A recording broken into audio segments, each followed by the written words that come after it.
Good morning students, class 1 class. बेटा welcome back to music class. बेटा अपना topic चल रहा है इंट्रोडक्शन ऑफ राग। तो बेटा आपके 3 राग पहले हो चुके हैं, तो आपका क्लास का ये लास्ट राग है जो मैं आपको आज करवाऊंगी, राग भैरवी। तो बेटा आपको पता है कि रागों के परिचय में हमने क्या क्या बताना होता है, हमें किस चीज़ की नॉलेज होनी चाहिए। ठीक है, अगर आपको इन सब की रागों की टाइम थ्योरी, वाद्य संवाद्य स्वरों के बारे में नॉलेज है तो आप रागों का परिचय अपने आप लिख सकते हैं। अब है नेक्स्ट है राग भैरवी का परिचय। कोमल सभी सुर मिले, मध्यम वादी बखान, षड्ज जहाँ संवादी है, ताही बाय भैरवी जान।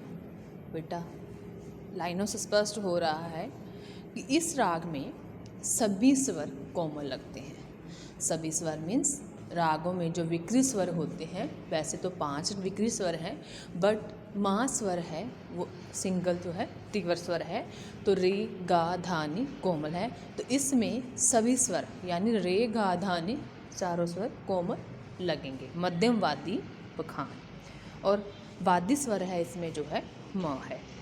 षड्ज जहाँ संवादी है, ताही भैरवी जान। और षड्ज स्वर यानी सा स्वर है जो संवादी है, इसलिए इसका नाम भैरवी राग पड़ता है। अब थाट है सबसे पहले। थाट यहाँ से राग की उत्पत्ति होती है, यानी पेरेंट्स ऑफ राग। थाट है इसका भैरवी। जो राग अपने आप में जो थाट है वो अपने आप में एक राग भी है। तो थाट है इस राग का भैरवी। वादी स्वर है म, संवादी स, स्वर रे गा धा नी कोमल, वर्जित स्वर कोई नहीं, यानी कि इसमें कोई भी स्वर ऐसा नहीं है जो यूज़ नहीं हो रहा, यानी 7 के 7 स्वर यूज़ हो रहे हैं, बट सभी स्वर इसमें कोमल हैं। यानी रे गा धा नी कोमल स्वर हैं। 4 स्वर ही कोमल होते हैं, वो सभी स्वर ही कोमल लगेंगे। वर्जित स्वर कोई नहीं है, तो जाति इसकी बेटा आपको पता है कौन सी बनेगी, संपूर्ण।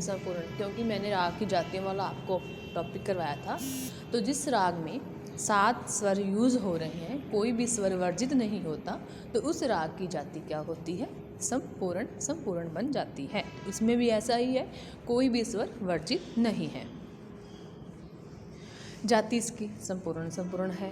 समय इसका संधि प्रकाश समय बेटा कौन सा होता है, शाम का टाइम, जब दिन और रात्रि का मेल होता है तब होता है संधि प्रकाश समय। ये दिन में 2 बार आता है। संधि प्रकाश समय क्या है, दिन में 2 बार आता है, सुबह और एक शाम को। जब दिन और रात्रि का मेल होता है, जब रात्रि और दिन का मेल होता है, तो ये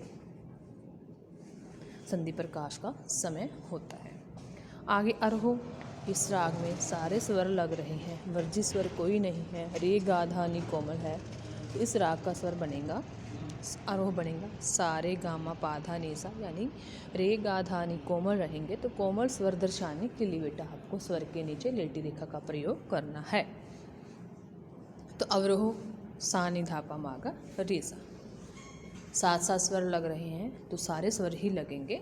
पकड़ गामा धापा गामा गा रे सा, जो इस राग के स्वरों की पहचान है, यानी राग की पकड़ जिन स्वरों पर होती है, गामा धापा गामा रे सा। विशेषताएं, भैरवी थाट का मुख्य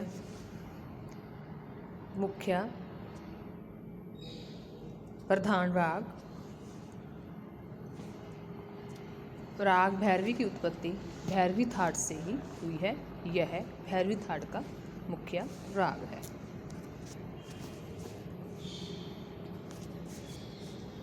रागों के समय सिद्धांत के अनुसार इस राग को कभी भी गाया बजा जा सकता संधि प्रकाश के समय। आरोह व अवरोह में सभी स्वरों का प्रयोग। इस राग की मुख्य विशेषता यह है कि इस राग में आरोह व अवरोह सभी स्वरों का प्रयोग किया जाता है, इसलिए इस राग की जाति है संपूर्ण। वादी और संवादी स्वर। इस राग का आपको जब 2 लाइनें मैंने स्टार्टिंग में बोली थी, दोहे बोले थे, तो उसमें क्या था, वादी स्वर भी स्पष्ट हो रहा था और संवादी, यानी वादी स्वर कौन सा था, म, संवादी था इसका स, जो इस राग के मुख्य स्वर होते हैं। तीनों सप्तकों में विस्तार। इस राग की मुख्य विशेषता यह है कि इस राग के स्वरों का विस्तार तीनों सप्तकों में किया जाता है। जब हम कोई बंदिश गतो जाते हैं तो ये तीनों सप्तकों में ही, 3 सप्तक कौन से, मंदर, मध्य और तार, 3 सप्तक हैं। इस राग का चलन है जो तीनों सप्तकों में इकट्ठा ही होता है। चंचल प्रकृति का राग भैरवी चंचल प्रकृति का राग है। इस राग का प्रयोग ठुमरी गायन में अत्यधिक रूप में किया जाता है। कुछ संगीतकार अपने गायन और वादन की प्रस्तुति के अंत में इस राग का प्रयोग करते हैं। अत्यधिक प्रचार में यह कथन बिल्कुल सही है कि राग प्राचीन रागों में है। यह एक भैरवी राग है जो प्राचीन रागों में से एक है, परंतु यह आधुनिक समय में भी अत्यधिक प्रचार में है। इसका प्रयोग संगीतकार शास्त्रीय संगीत में, सुगम संगीत में, चित्रपट संगीत में अत्यधिक रूप में करते हैं। संगीतकार इस राग को चंचल प्रकृति का राग मानते हैं और सभी स्वर का प्रयोग इस राग में करते हैं। इस राग में सभी स्वर कोमल है, वादी स्वर म है, संवादी स है।